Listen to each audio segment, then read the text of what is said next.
اعوذ باللہ السمیع العلیم من الشیطان الرجیم بسم اللہ الرحمن الرحیم۔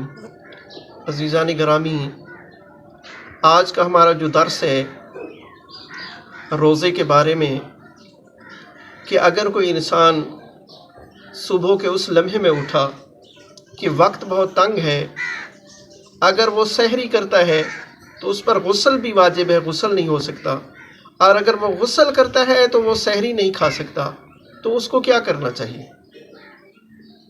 دیکھیے، سحری کرنا روزے میں سنت مؤکدہ ہے جس کی بہت زیادہ تاکید ہے، لیکن روزہ بغیر سحری کھانے سے بھی ہو سکتا ہے، لیکن غسل جنابت جو ہے اس کا اذان صبح تک بجا لانا واجب ہے۔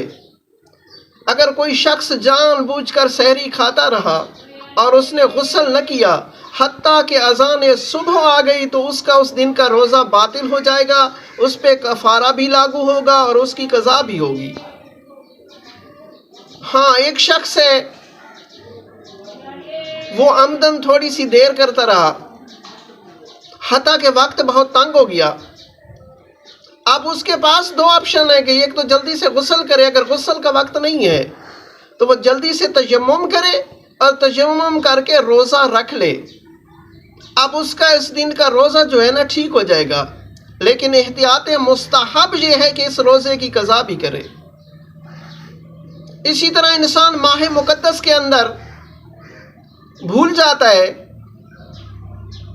غسل کرنا، یا ایسی خاتون جو حیض سے پاک ہوئی وہ غسل کرنا بھول گئی اور اس نے روزہ رکھ لیا، تو جتنے روزے بھی اس حالت میں رکھے ان کی قضا کرنا واجب ہے۔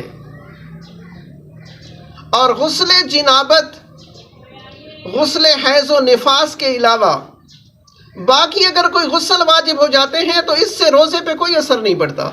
مثلا کسی نے روزے کی حالت میں کسی مردے کو ٹھنڈا ہونے کے بعد ہاتھ لگایا ہے، اس پہ غسل مس میت تو واجب ہو گیا ہے، لیکن اس کا روزہ جو ہے برقرار ہے۔ وما الینا الا البلاغ۔